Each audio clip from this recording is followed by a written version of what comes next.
Welcome to the How to Relate podcast. This podcast aims to answer the question, how can we do relationships better? There are plenty of theories around what makes relationships work, but I'm here to give you what you can do for your relational life. I'm Brittany Prochnow. I'm a relationship therapist, and in every episode, I'll have on experts, friends, and people who connect creatively. So if you've ever wondered why you keep dating the same person, how to keep the spark alive in your relationship, or want to know about the family conflict that doesn't seem to resolve itself, we've got you covered. Feel free to subscribe, sign up for the newsletter. I'm also on Instagram at Brittany Prochnow. I appreciate you for listening. I am truly grateful for you to be here. Let's dive in. The goal of this one day is to become Call Her Daddy. Yeah. Well, let's be smarter than Alex Cooper. Let's not be empowered by Dave Portnoy. Let's not be empowered by misogyny and chauvinism to get a $20 million deal with Spotify. Let's be empowered through feminist means. I like that. There is a price to which there is a price. There is a price. And this mic, oh my God. All right, new setup, new things happening. This is very exciting. Thanks for being the test This person. is so exciting. Let me tell you. Yeah. I was in theater for a long time. I know the stress of being a techie. And I had my own radio show where I had to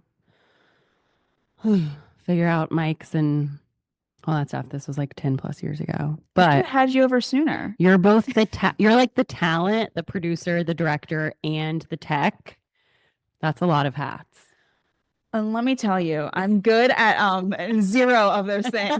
This has been a jack of all trades, master of none. But if you actually have the whole Shakespeare was actually saying that it's better to be a jack of all trades than a master of none. Because they use it today as like a bad insult, but he meant no, that's better. There's a finishing part to that statement that I don't memorize. Yeah, me neither. But I'm going to talk about it like I know what it is. Yes, exactly. Because the finishing part to that statement, which I guess we could Google, but won't. Neither of us have our phones. No, we don't. We are Sad. so here and present. Yeah. Which, by the way, welcome back to the How to Relate podcast. My name is Brittany. I'm here with Everett. Hi.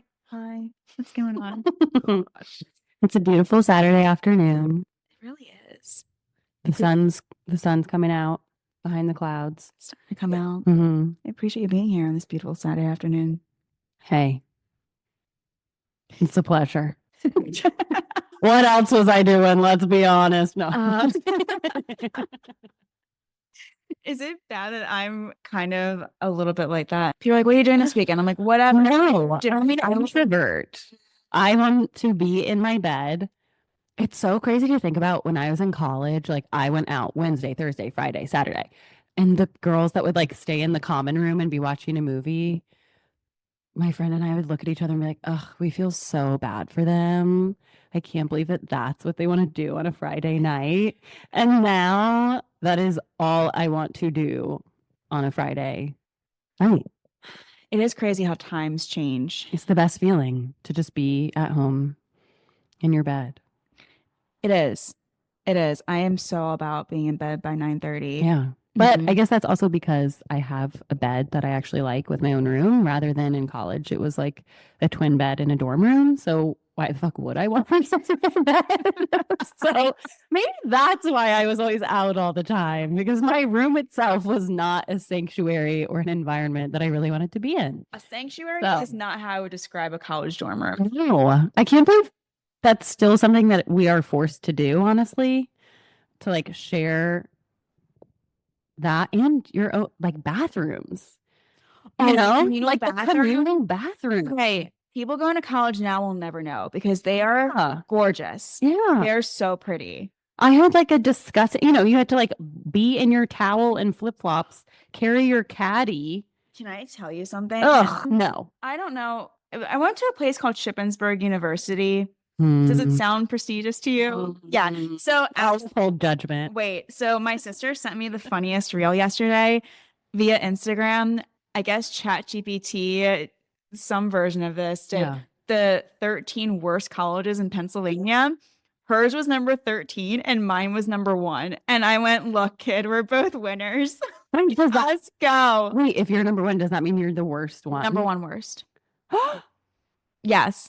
Because it even kind of almost sounds like a drum roll of like, and the number 1 worst university is. Hey, you still got to be super to be the worst. It's like a Razzie. So it is. Something about your school is so exceptional that they're number 1 on the list. Yeah. Wow. I didn't think we're that bad, but that's brutal. My sister's school closed. So that's also kind of funny because her school does not exist anymore. And it still was one of the worst and also suffering alums. You went to the same school as Kylie Kelsey. I don't know who that is. Jason Kelsey's wife, who played for the Philadelphia Eagles. Yeah. And gained a bunch of popularity because his brother Travis dated Taylor Swift. Okay. Yes. Okay. In what I think is a completely fake PR relationship, but really? Oh yeah. Okay. That's what the industry is. Hollywood has been built on fake relationships from the dawn of Hollywood. Why would anything be different now? Also, that girl's dad bought her career. So also, I'm sorry, she cannot dance. If you've ever actually watched a video of Taylor Swift dancing, she is like every other white girl in the world with no rhythm. I actually am a white girl, but I at least know how to move my hips side to side and can hear a beat and dance to a beat rather than dancing to the lyrics. But I respect her as a businesswoman. Yeah, there's respect for being a billionaire woman. Wait, pause. Can we fix this? Why is your mic? Why does my mic limp? Do you have a screwdriver?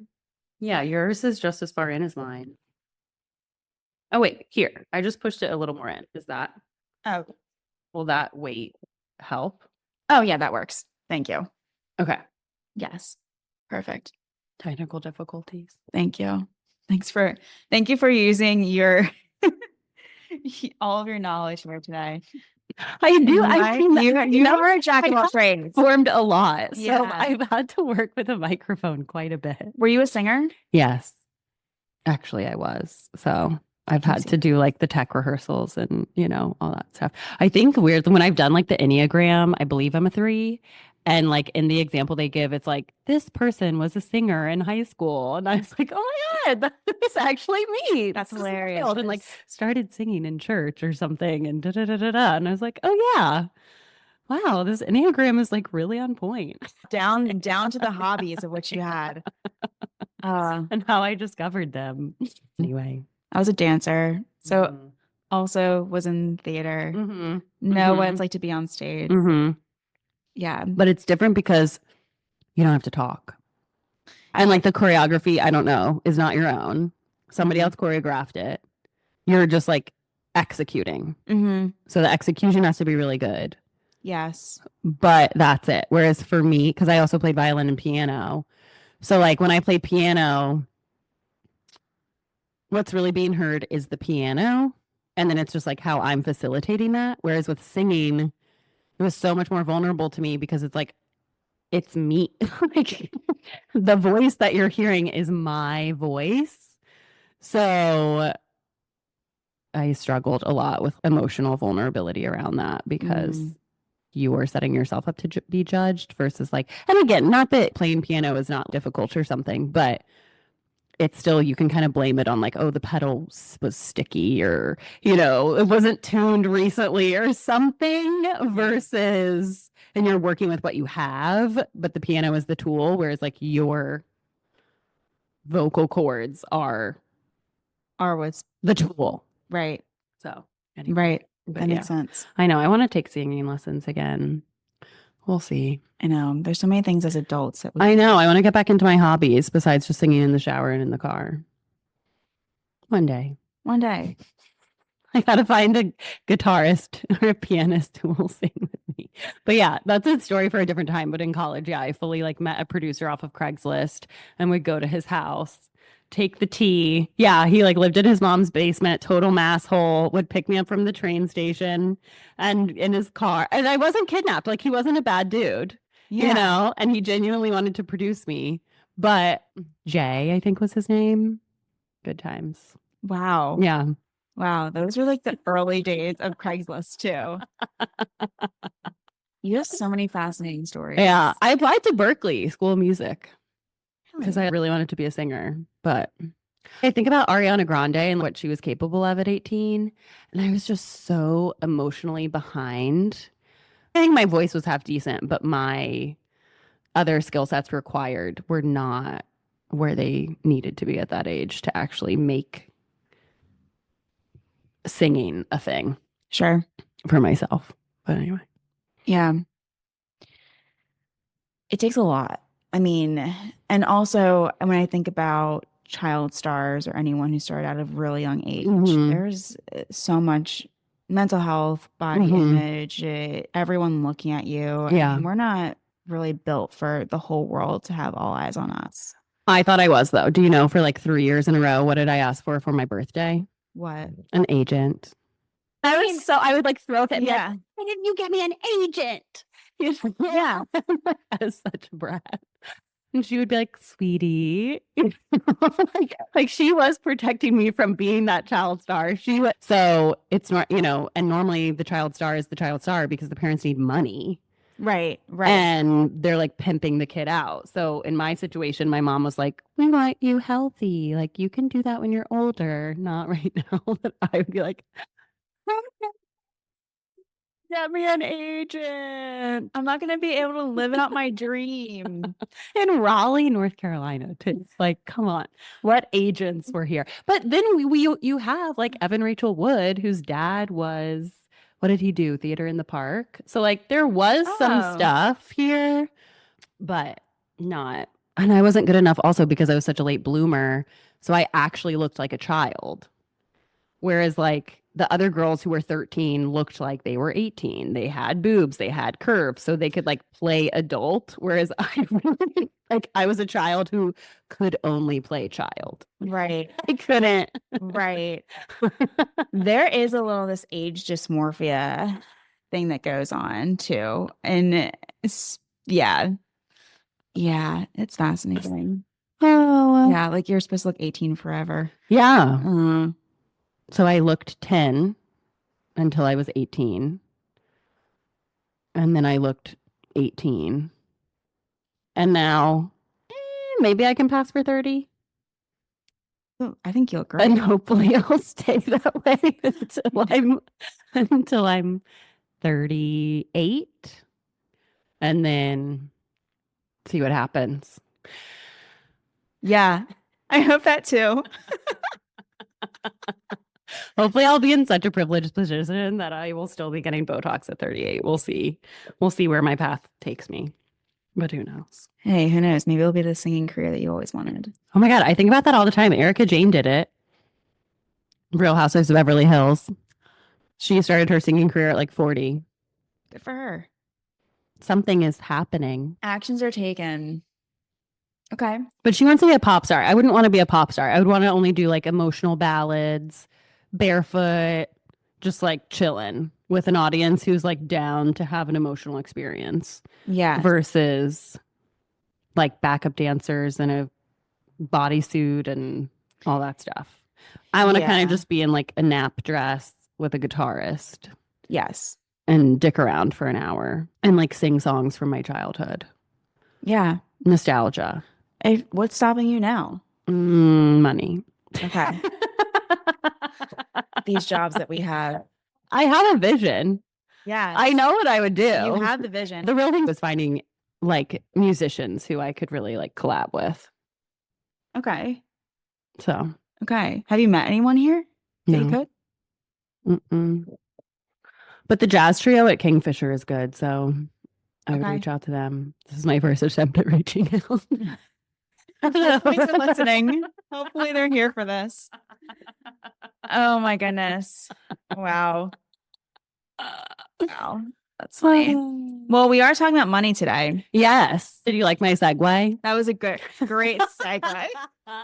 And how, right? But that's like a thought. That's a limiting belief, which is what I think I always struggle with money, right? So in like all other aspects of my life, I'm quite good at like clocking a thought, clocking a limiting belief. No, that's not true, right? Mm-hmm. You can make anything possible. I always say numbers don't lie. People do. If I only have X in my account, that's not a lie. That's not a limiting belief. That's just a fact. There is the story of money too. It's the story of what we make and what the number is. And it's so deep rooted. It stems way back from our childhood, parents, their parents, the way we view ourselves, class, society, what's possible. It encompasses a lot. And like the messages we used to receive as a society versus the ones we receive now. Like if you look up old World War II posters, it would literally be like with all the rations and stuff, it'll be like a picture of boots and be like, don't waste these boots, you know, repair them, right? Like it was very much like conserve what you have, make it last. And now it's just like consume. There's so much more stuff. There's so much more opportunity. Yeah. But on the flip side, it does feel like, especially physical things, can be very disposable. Yeah. And none of it's real. Yeah. Like I play around with that a lot of like when I was like food. My mom was obsessed with feeding us real food. So my mom was like on the organic train before it was cool, before Gwyneth Paltrow was like telling us to eat organic. Okay. But it's just about eating and consuming real whole things. Yeah. And I think that can apply to any and all other products where, yes, just because humans can make something synthetically doesn't mean that it should be. So like now most clothing is not silk and cotton and wool. It's polyester and rayon. Okay. And then same thing, honestly, with food. Like I was in a gas station the other day and it was like this beautiful, beautiful sunny day. And I always go back to nature because that's real, right? Like I can feel the sun on my skin. I can see the clear blue sky. There's trees, there's birds, like all of that is real. And then you walk into a gas station where there's like weird music playing. You know, there's like fluorescent lights. That's not real light. That's like unnatural, fake, artificial light. Everything in that gas station is contained in plastic. And everything in that plastic is like weird fake shit that was made in a laboratory. Oreos, spicy Doritos, whatever, sodas. And then this dude is like sitting there staring at his phone because he can't tolerate the fake that's all around him. So he has to like dissociate, but he's like trapped there because he has to make $8 an hour because we live in a system that like we need money. But he would like be having such a better day if he could just step outside and just like look at a tree and look at something that's real. We buy so much fake shit. It's really weird. Even like wooden homes. Like I realize that in my place now. Like the first week I moved in, I was like, oh my God, my low back, like my hips are killing me. Like, what is this? Because I'm not standing on real wood. I'm standing on cinder blocks with like some skinny layer of fake wood flooring above it. It's hurting us. It's harming us. I don't have the solution. I'm just highlighting the problem. But like everything is fucking fake because it's cheaper. Yeah. Because everything is great. How do I scale this? How do I make it cheaper? How do I bring costs down so that way I can make more money? So the one industry where that has kind of happened, but not really, is therapy. Actually, right? Because we're still unable to scale because we're humans. Scale can only happen from like virtual therapeutic technologies, which it definitely can. Like VR therapy is real and actually does have effective outcomes. But most people, if what you're craving is connection, putting on your little VR headset to heal your PTSD, like may or may not be that helpful. And then BetterHelp obviously is like trying to scale, but that's like a very clear example of scale is the enemy of quality because the only therapist signing up for that can't fill their caseload on their own. So they're willing to take like what, $20 a session? Yes. And have no client retention. So I hope BetterHelp will never be a sponsor of this BetterHelp. podcast. So I'm not kidding. In my mind, I'm like, I will never sell my soul to BetterHelp. So BetterHelp is the fast fashion of therapy. And it's not that I don't blame the therapists that are on there, because I understand that the hustle is real. They're trying to put food on their table. Respect the hustle that. is real. However, BetterHelp got a nice slap on the wrist by using client data, and got a nice slap on the wrist of $7 million fine for essentially using client data as marketing. And what client data, low fine actually for violating HIPAA. They make that in like a day. That's a very low settlement. Yes. GoodRx, same thing also happened. I believe that they're the same parent company, but I'm not 100% sure on that.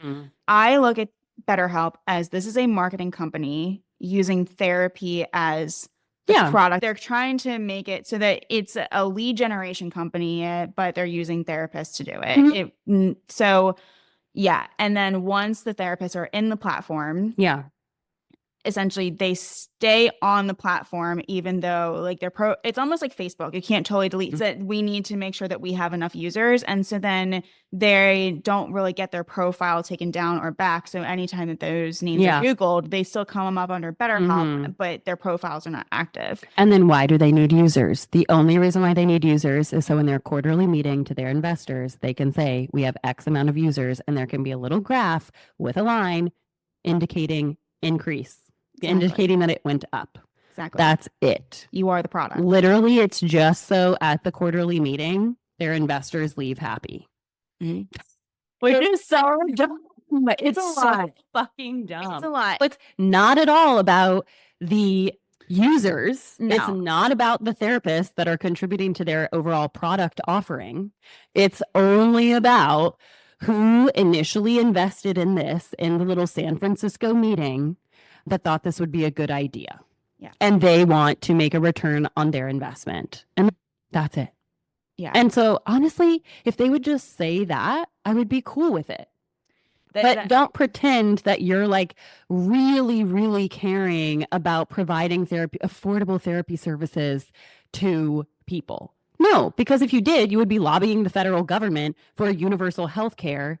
So they could access it. So just say, you want to make some fucking money and I'll respect you more. It's also not that cheap as a user. I did some research, I believe, and it might have changed since I've looked into this, but it's still about $200 a month for a member to be on there, for a client to be on there using the platform. Yeah. So it's somewhat affordable, but I wouldn't call this anyone who's using it or has used it, this is not, I hope this isn't just discourage you if you found someone that you really enjoy working with. Yeah. On the flip side, I do think that it's important to know who these companies are serving and how they're using data, both from the therapist end of it and from the client's end of it. And that's where the transparency needs to be more transparent. It's lacking. Whereas with us, we're like small businesses. Yes. And we can kind of control our product, right? I make sure I treat myself like the product that I'm selling. I'm the tool. I have to be on my shit. I have to keep my mental health in check. I have to have eaten that day. I have to be caffeinated. I have to be hydrated. I have to have stretched. I need to have slept well the night before, like all that stuff, because people are really paying you for your brain. Yeah. And my brain needs to be in good shape, right? And I'm experimenting with this kind of because I hired someone, and now it's like, I have less control over the product that I'm telling clients I'm selling. How is it hiring someone? Honestly, it was quite exhausting because there were just no good candidates. I was looking for quite some time. And then I finally found one candidate within 2-3 minutes. It was like, boom, done, right? Just from the emails alone. It was like, great. I can trust you to interact with clients. I can trust you to send emails appropriately, double check your emails before you send, be professional, all that stuff, because that's really so much of it is just like, I need to trust that you know how to interact with a person. So I was like, I want to hire this person. Boom, done. But I shoot from the hip. So I don't really think it's just like, I either like you or I don't. So once I found her, it was great. But finding her took quite a long time, quite longer than I was expecting. Yeah. And not to shit on our field, but a lot of therapists are kind of awkward, introverted people. So like they're not good at interviews, you know? So like that, I want to give them the benefit of the doubt too, of like, oh, okay, like you're not showing up as this very confident person, but like your clients need you to be that. The way you're showing up for me in this interview is probably the way you're going to show up for them. So I need you to give me something. Yeah. Well, to that, there's, I don't know how the research came about on this, but the best way to determine outcomes for therapy is the relationship that the client has with the therapist. And there is something to be said about how is that first meeting? Yes. What is that like? What are you setting us What up are you for? setting us up Yeah. for? Yeah. What tone are you setting? And my style is very direct. Yes. And I'm in charge. And it's not, oh, you feel this way, so I'm just going to sit here and validate you. Right. That's not me. Right. So, and frankly, then that's just a waste of your time and money. If that's all you're looking for, then we can just be automated AIs being like, yes, you're right. Yes. There are. Good job. Have you seen feel? the empathy character? There's a character AI. No, I need to look that up. Yes. Character AI empathy. I would say bot for lack of a better term, but I have thought about that because the EMDR is like so scripted. I'm like, could I just make myself an EMDR bot? Probably. I've tried. Can I tell you I tried EMDR on myself? How did it go? Fairly okay. Because okay, look, I am trained in it. Yeah. So there's this one website where the ball goes back and forth on a screen. Yeah, bilateralstimulation.io. Yes. That one. On it. I used it and I went, okay, I think I can kind of rig this for myself. Do not try this at home. So I did, and it kind of helped. Like it did the job.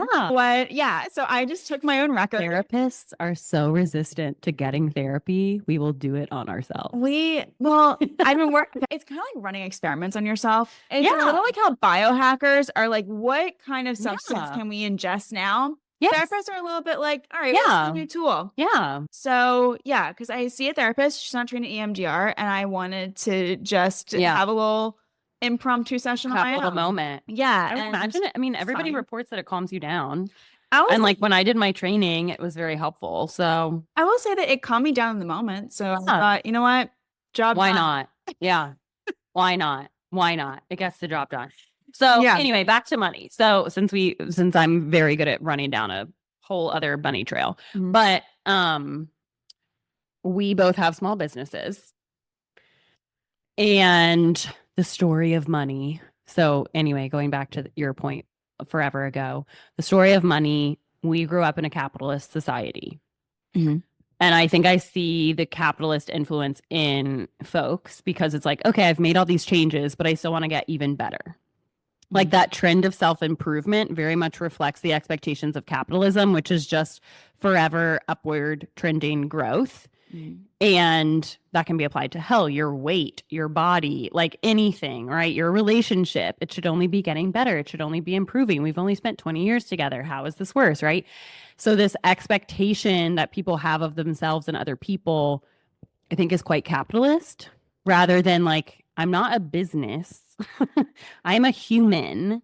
So last night I didn't sleep well and there's a crick in my neck. I'm not going to perform as well today as I did yesterday. So the expectation of like up, down, plateau, up, like that.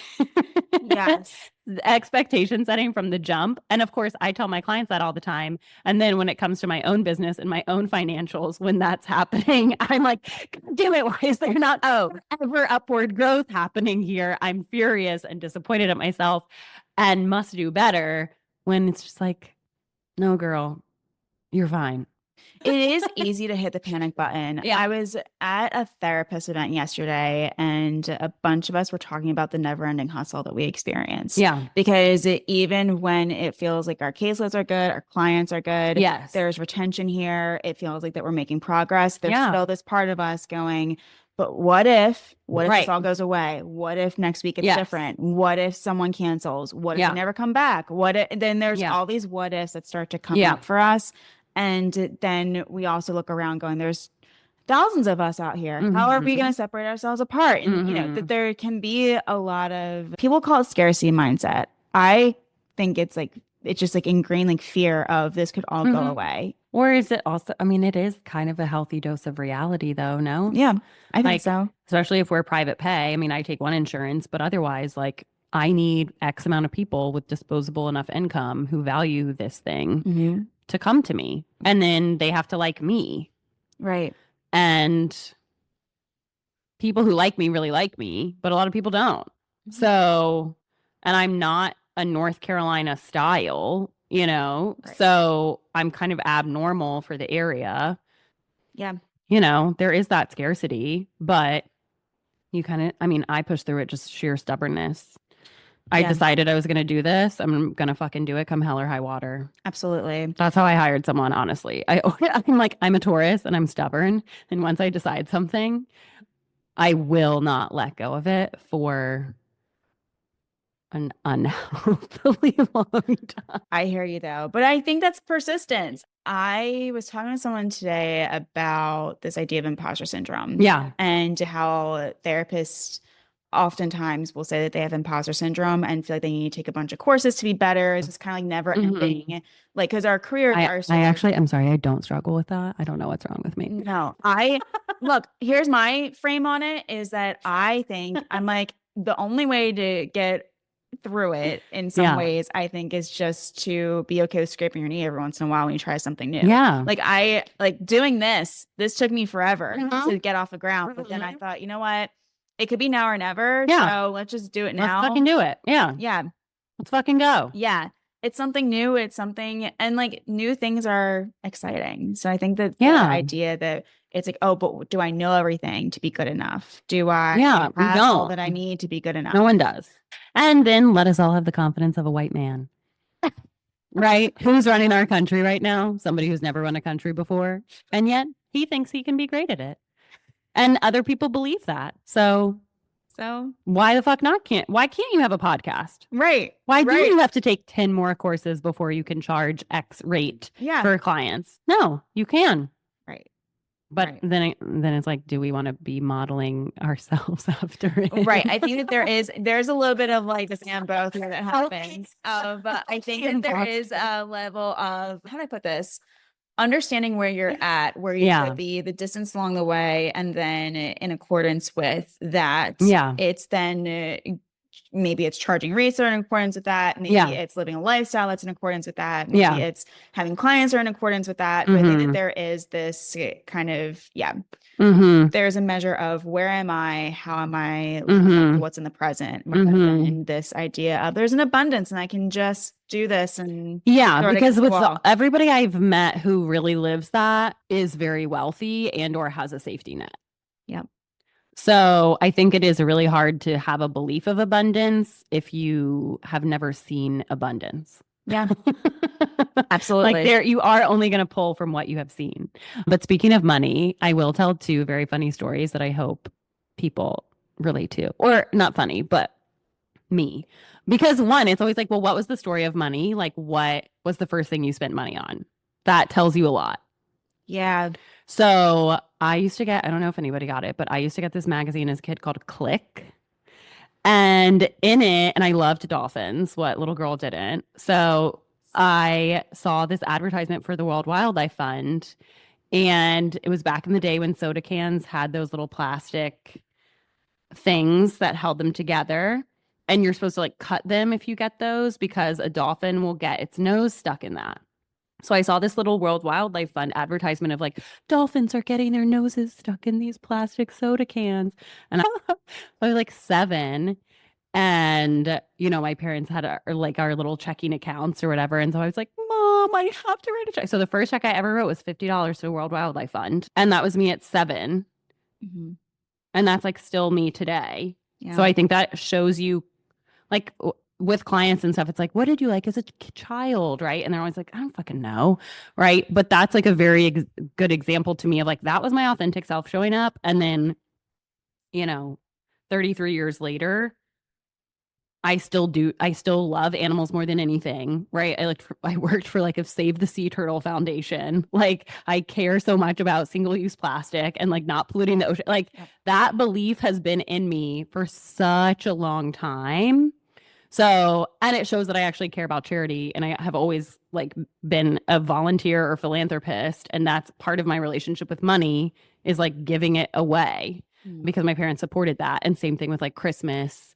We would always like sponsor a family and like go shopping. And that was my favorite part of Christmas was like going shopping and like buying a kid a coat or like being like, okay, she's 7. She likes this. She likes that.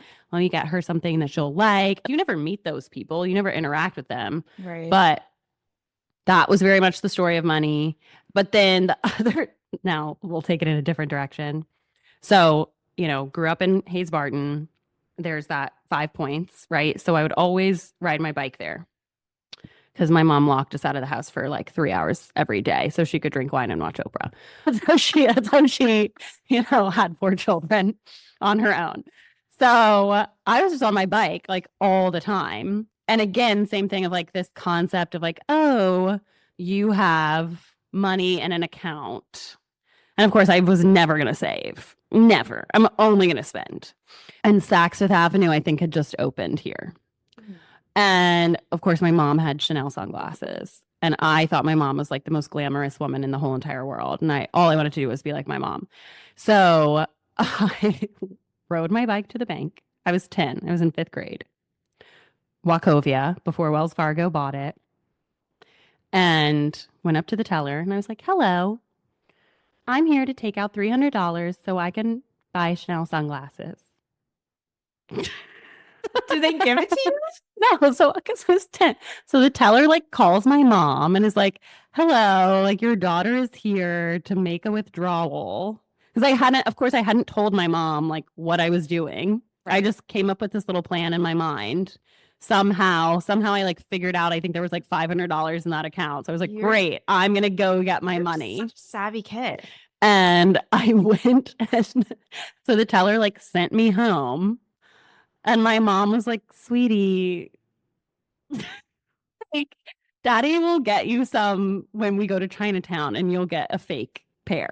Like that's you wear your fake Louis Vuitton and your fake Prada backpack from Chinatown. You don't get a real one until you're a grown up like mommy. And that was like that. So I have these 2 very like varying things. And again, I think that's very true and authentic of me, even now with my relationship with money, where on one hand, I really do want to give it all away, die with 0. Like I only want to help those less fortunate. And there is this like very shallow, capitalist, superficial brand name part of me that also is like, no, I want to spend it all on designer brands. Yeah. Right. And today that is still a struggle where like I'm a Buddhist and like I don't care about material things and they're meaningless and I can be happy in an empty room because like I am enough. And oh my God, those $700 shoes are really cute. It is challenging. But I'm at least a little more aware of it now than when I was a child. Sure. Well, with adulthood and when it's our own income, it's definitely a little bit different. Yeah, I binge watched Sex and the City. Oh my God, and yes. Of course, the episode where Carrie's trying to buy her apartment. Yes. And then realizes that she has spent $40,000 on shoes. It made me hurt inside a little bit because I just thank God I'm not that level. I just thought, oh my goodness, the realization. And of all things, shoes. Like at least a handbag has some decent resale value, but a shoe, you're like destroying the soul. Like it's a used shoe is a used shoe. Nobody like. Yeah. Yeah. It almost hurts to think about. that in a way. Darren Star wanted to teach us a lesson. Girls, Yes, girls, he I'm did. modeling Carrie Bradshaw and she loves Manolos, but don't be like her. Learn a lesson from Carrie. Learn. Put your money in real estate. Okay, can we talk about how marriage is one of the biggest business decisions that Yes. someone will make? Yes. I don't think it is romantic or sexy to think of marriage as a business, but I think it's necessary. Yes. Or It's a business romantic. partnership. Mm-hmm. And the second you sign those papers, every penny that your partner makes, you are entitled to half of. And every penny that you make, your partner gets half from the day you marry to the day you divorce. Yes. So get a prenup. We just did an episode with Daniel Swain from the Triangle Divorce Lawyers. You know them. And are you gonna have a joint account? Right. Well, so what are you gonna have your own checking account? Right. And so what I learned is that even if you don't have a joint account, if you get divorced, it's 50-50. Yeah. It doesn't matter. It's interesting when working with couples talking about money. Mm-hmm. And to understand what the mentality or what the mental frameworks are around money, and then when they're separating it versus when they're putting it together, how they perceive it. It's so fascinating because it's there's so always layered. One partner always has more anxiety and wants more control, wants more of that budget, and the other partner, like me, is just like la la la la la. I'm gonna spit. Oh, I like that. I want that. I'm gonna get it right. And I also think so much compatibility around partners can be based on your finances and how you grew up and the grocery store that you currently shop at and or grew up shopping at is a big tell. Like in Prepare and Rich, one of the questions is like food, because food is a huge part of a relationship. You are eating 3 meals a day. With or without your partner, you have to stock the fridge, groceries, all that stuff, right? So is your partner obsessed with like finding deals, clipping coupons, getting a buy one, get one free, even if it's like not something you wanted in your house to begin with or not? So with my parents, my dad lives for a deal, only wants to shop at Harris Teeter, won't buy organic. My mom only buys brand name, thinks the most expensive thing is the best thing, only buys organic, only shops at Weaver Street or Whole Foods, right? I take after her. So one of my friends actually, she's like a Food Lion person. And the guy she's dating came over for like one of their first dates, and he had gone to Food Lion for where he was going to get the wine. And I was like, you guys are perfect for each other. You'll never fight about money because you have the same type of relationship to money if Food Lion is where you're shopping. Should that be a first date question? Yes. Versus me, I won't even shop at Whole Foods anymore because I believe in the power of the consumer, and Jeff Bezos does not need another yacht, and Lauren Sanchez does not need another diamond around her neck. So I don't shop at Whole Foods. I shop at Weaver Street because I shop local. And it's more expensive, but it's also organic because a lot of Whole Foods produce now is not organic. So that's what I do. But if I'm dating someone who shops at Food Lion or is buying not organic meat, that's something I really value. So we're not compatible. Yeah. So here's right?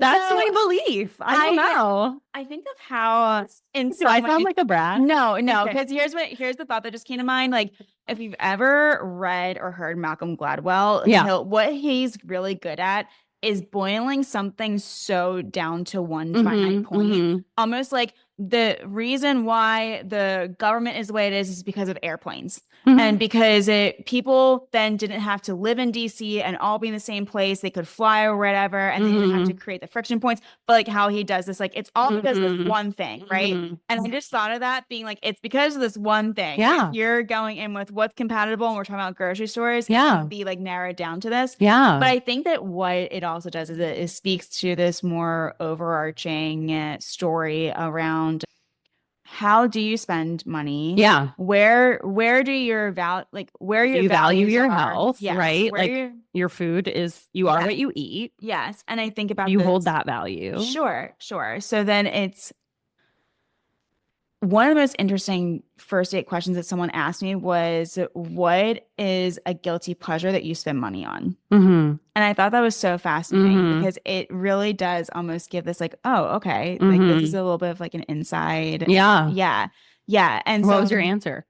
I love like Viore or fancy Mm-hmm. athleisure or Mm-hmm. high-end athleisure, I would say. So some of those types of brands, I like do really Mm-hmm. enjoy the softness of a shirt, things like that.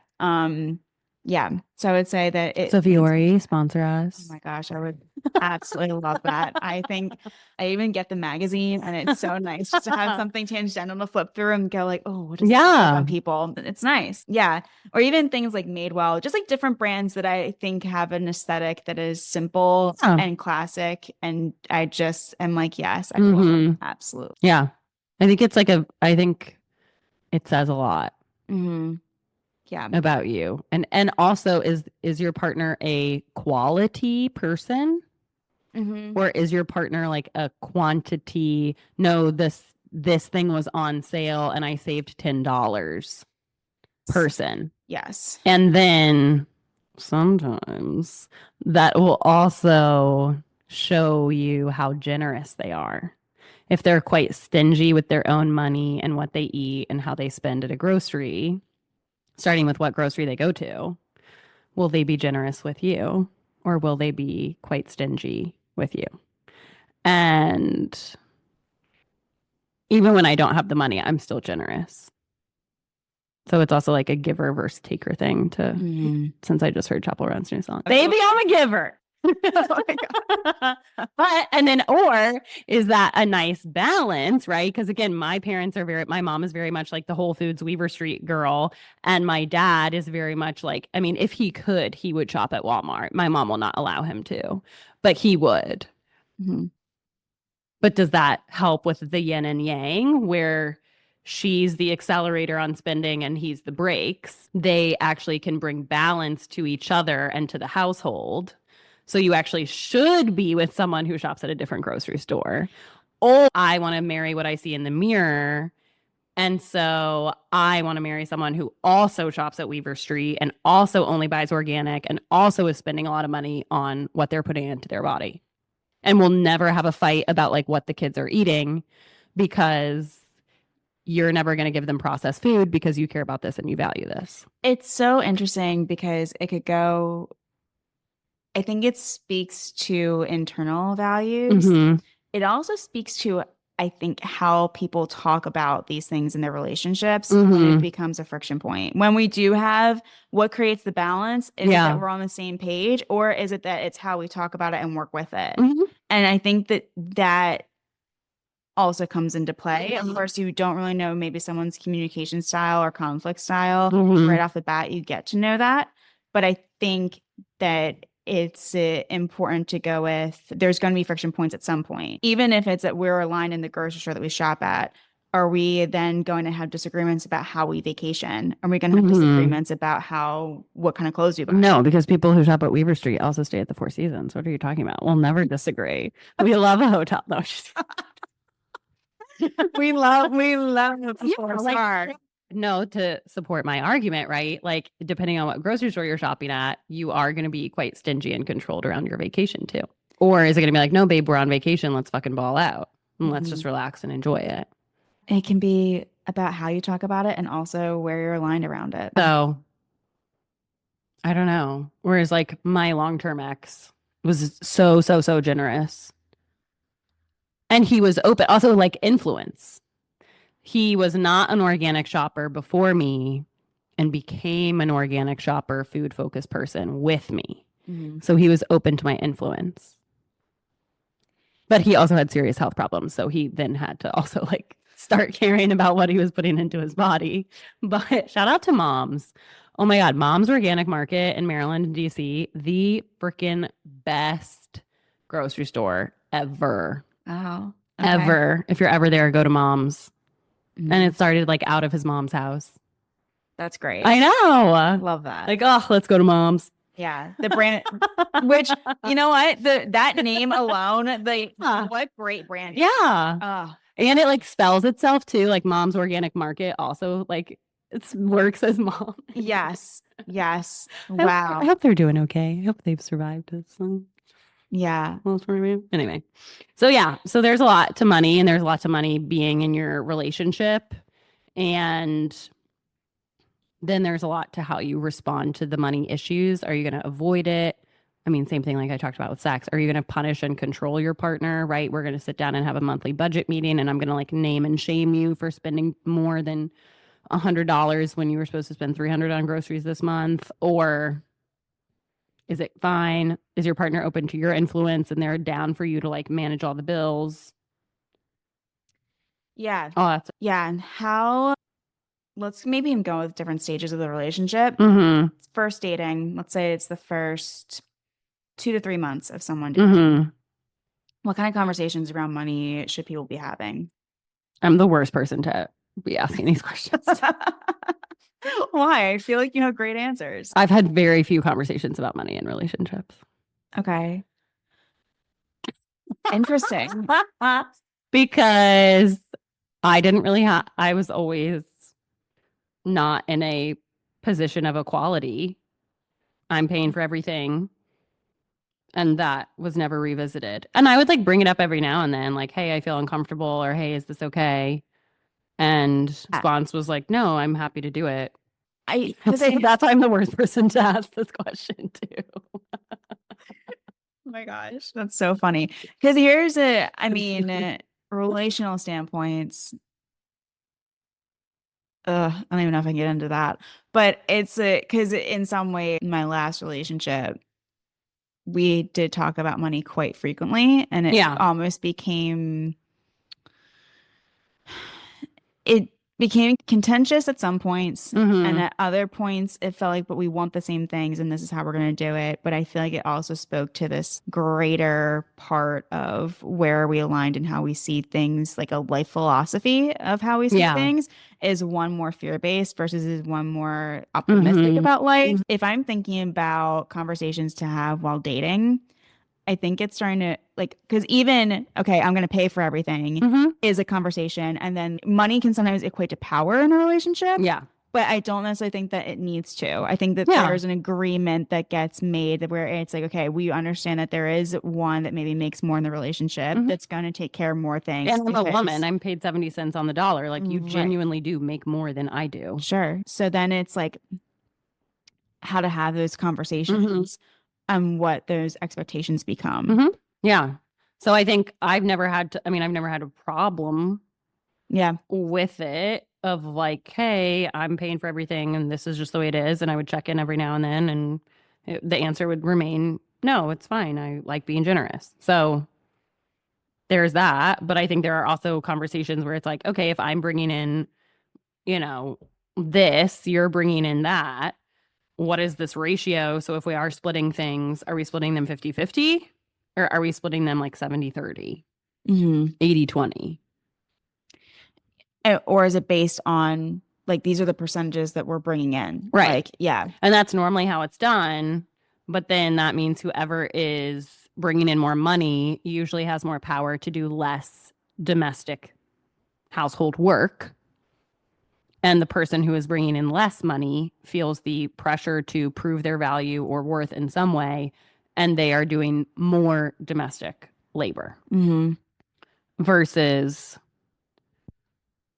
you bring in this amount of money because you bring in this amount of money. You're X years older than me and X further in your career. So like, I can't keep up with you. Right. And I also don't owe you.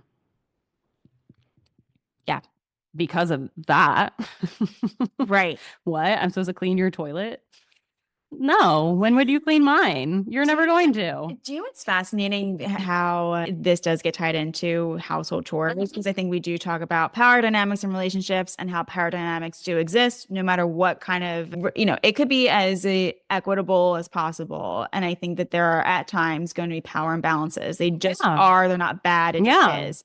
But it's interesting how money and household chores do have this sort of like in tandem what creates a power imbalance, what creates different expectations around how this flow goes in terms of providing financially versus providing domestically and all these other ways. And domestic work is not valued because there is no dollar value to be placed upon that. So your work is worth nothing. Yeah. Which and my work is worth something. Yes. So I get to do whatever the fuck I want. And you better do what I say. Did you ever read Fair Play? No, but I recommend it to people a lot. Yeah, I got like 50 pages in. Another book. Started to read, didn't finish. It's too long, didn't read. Got the concept though. I was like, okay, got it. But I think there is like some sort of stat out there, and I don't know, I think this is old, but if you were to break down the amount of domestic work and put an hourly amount to it, that it could add up to be like 80 grand a year because it just doesn't stop. Yeah. Especially when, and this is a family of 4, the 2.5 kids. Yeah. Whatever that. And like, how much would you pay someone to clean vomit out of your car?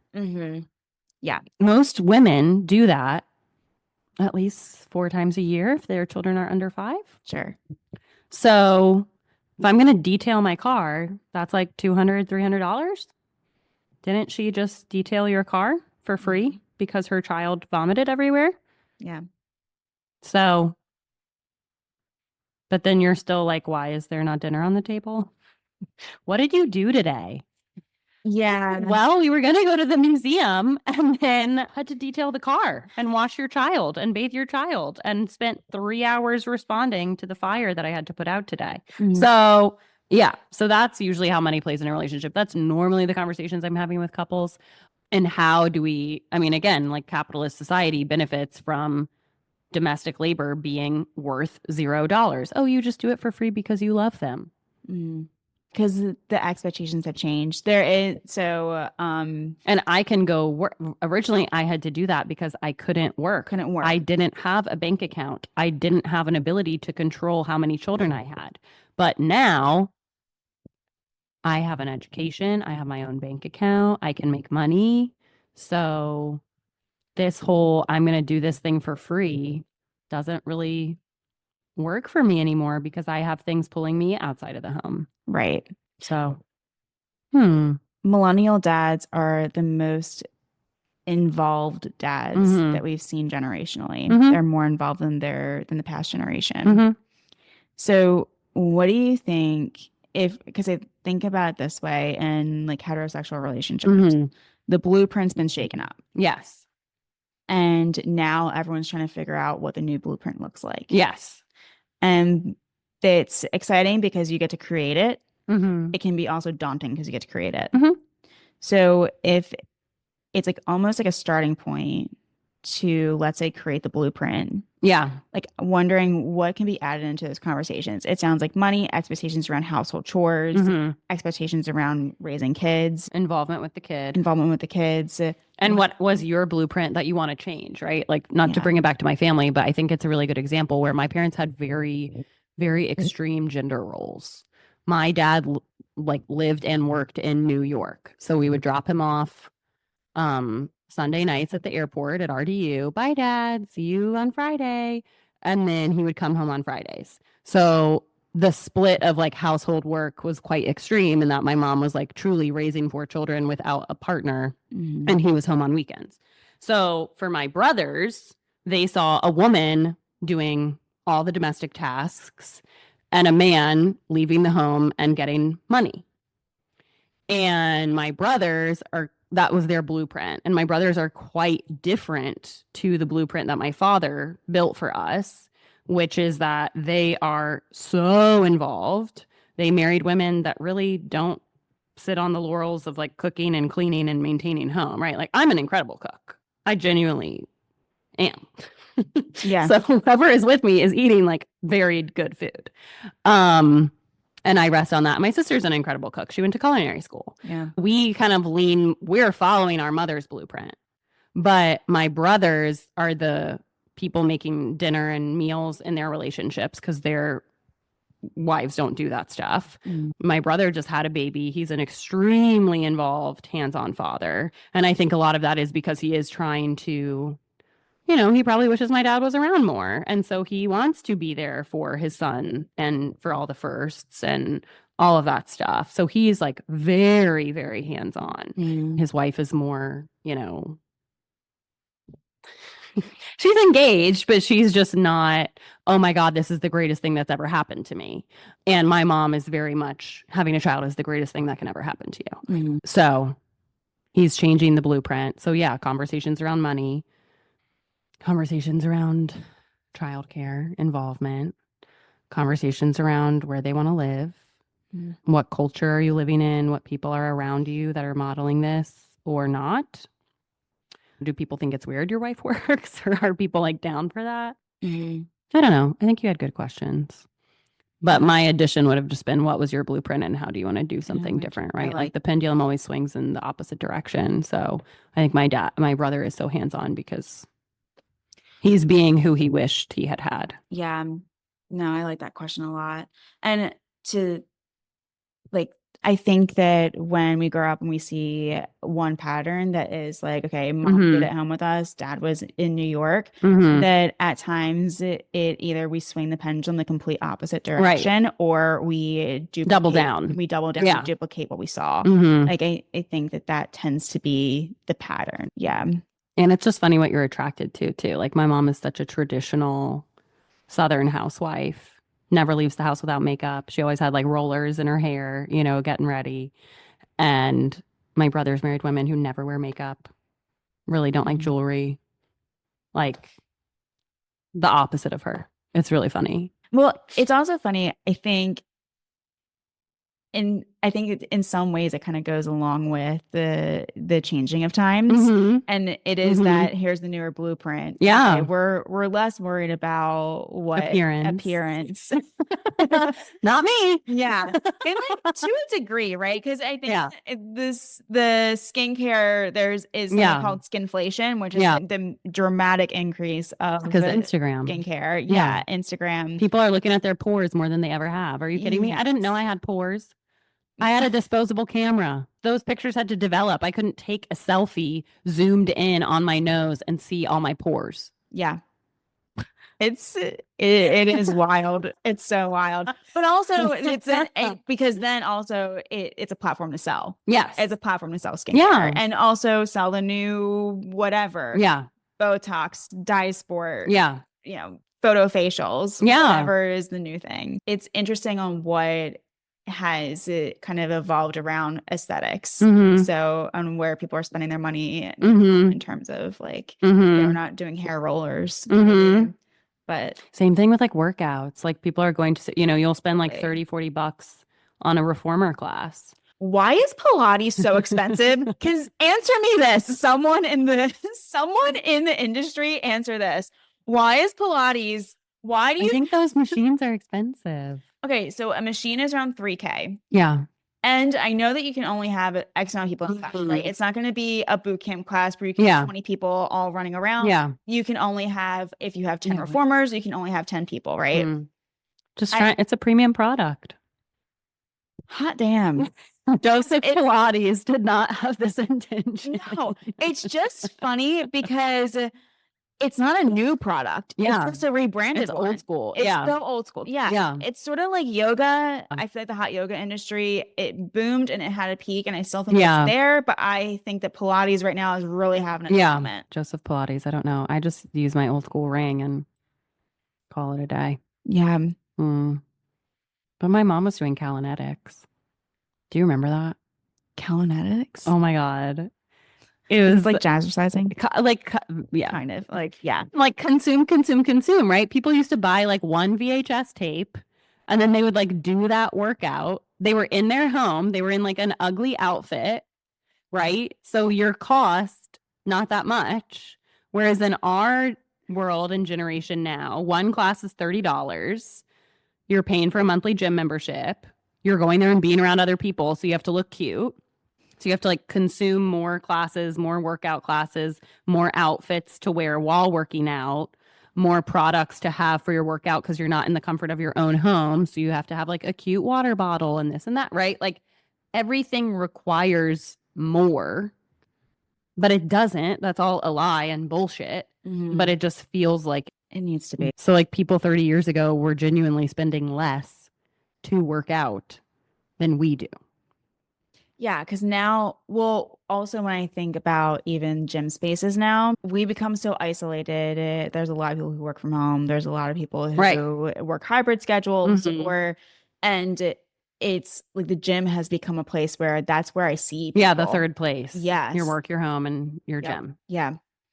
Yeah. So you better look cute. I call it Tinder Live. You better be there looking good. Yeah. Lifting more than you want to. Oh my God. It's the gym aesthetic is something. It's something. So I've talked more about myself today than I would have liked to, but in general, finances are tough. And I think a lot of financial stuff is less flexible because there is a salary that you have. You are not up for a raise for a year. You do have to do this thing, right? You are being compensated. So you feel like you have to prioritize it over your relationship, right? Like it is just a harder conversation to have. And a lot of that stuff is rules that you grew up with that you don't want to shake. I think it's So it's more accepting yeah versus changing and having all these conversations to create change. It's more just, to me, accepting where your partner's at. Yeah. And where you guys are at. And yes, this is where we're trying to go, but we have less control over the external factors that are going to help us get there. We can decide to be on a rice and beans diet for the next year so we can buy that house, but the amount of money that you have coming in is the amount of money you have coming in. That's a lot harder to change than really anything else in your relationship, I would say. Yeah. Or maybe that's just my limited belief that I think finances are so much more rigid and less flexible. But I always kind of laugh at all of these like money mindset things fuck that are off. like believe in abundance and don't buy into the scarcity. There's always more, right? I actually believe all of that stuff, but I think that's ignoring so much of the societal structures, obstacles. Like this system was not made for you to grow up with nothing and become a millionaire. Right. Ivy Leagues are still Ivy Leagues. There is still a top and a have. And every have not wants to be a have and thinks the haves are looking out for them. And every have is like, fuck you. No way. Over my dead body will you ever have a seat at this table. So yes, abundance mindset and all that stuff is great. And I think that is real. Laws of attraction, whatever. You can have a more positive mindset around money, but you can control that about yourself. But there is a lot of shit out there that you cannot control when it comes to money, who your employer is, compensation, all that stuff. So to pretend that stuff doesn't exist, I think is just dumb and setting people up for failure rather than actually acknowledging and seeing what the true obstacle is and responding to that. Yeah. But I cut you off. No, I forgot what I said.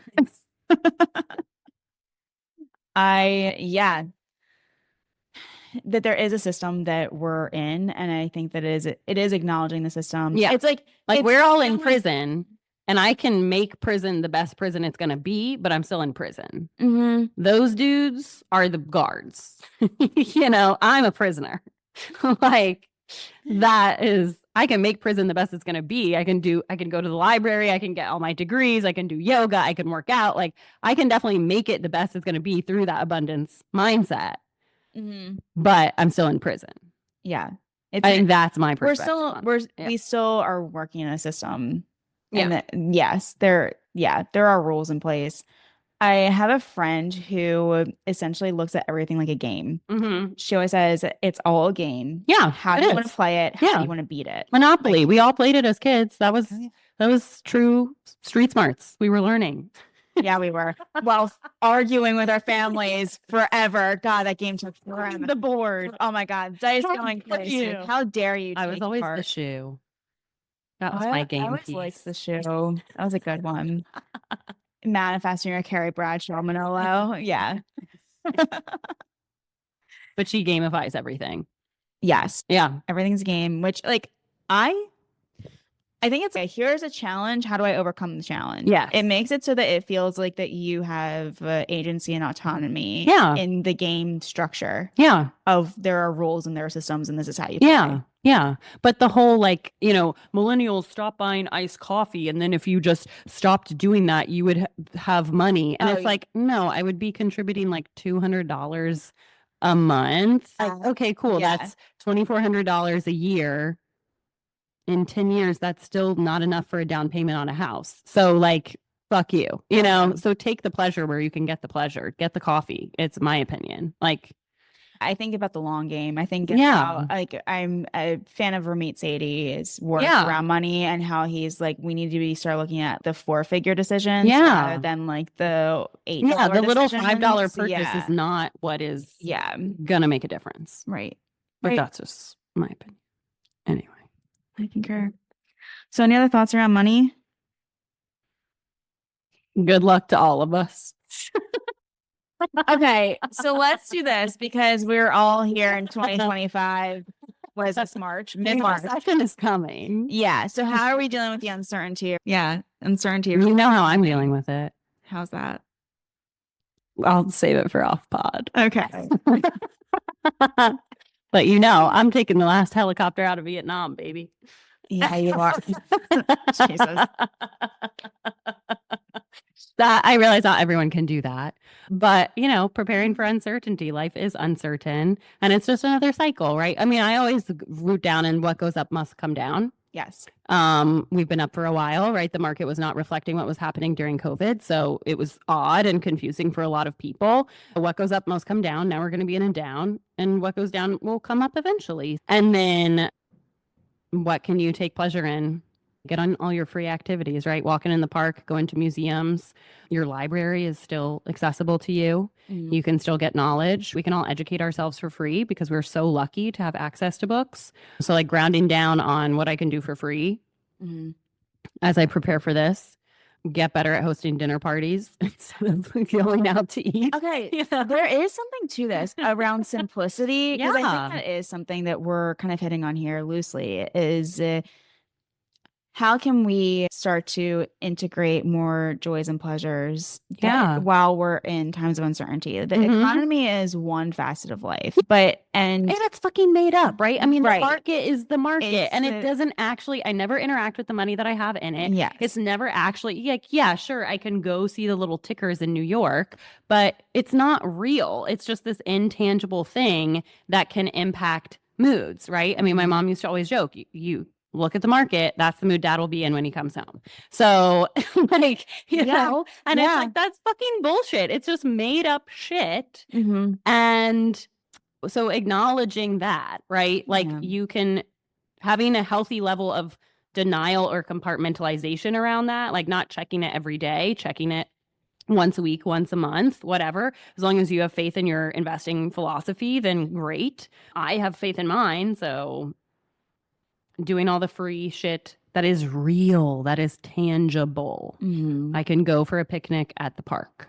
Yeah. I can feel the sun on my skin. I can go for a run. Embodiment is resistance. What control do I want to have over my body? All that simple stuff versus all the louder, larger system stuff that's happening. What we consume in terms of media too, I think it does impact mood, of course, but also I think about enriching connection. Like, do I feel good looking at TV shows at White Lotus where they're at a resort that I will probably never go to in my life? Do I feel good scrolling on Instagram where people are acting like they have all the money in the world when they're probably drowning in credit card debt, whatever? And how do I just invest in the real connections that I have? Yeah. I mean, I think more and more as I like do all this work, truth is the only thing that we can ground down on. And reality, for the most part, is really nice. my reality, things I can touch, people I can touch are all nice to me. I enjoy them. Like, there's really nothing bad in my life. Yeah. The only time bad shit starts to happen in my life is when I go on the internet and read about what's happening in the world. And then, oh my gosh, the world is a horrible place.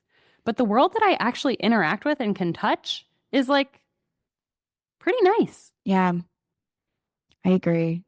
The people you get to interact with, the community you get to interact with, the friends as chosen family, family members, just all of it. So I think just grounding down in that when the market's going to do what the market's going to do. And the powers that be are going to, I mean, that's the other thing I have faith in, you know, with all the 2008 stuff. Like the powers that be are going to make sure the market survives because that's what they fucking care about.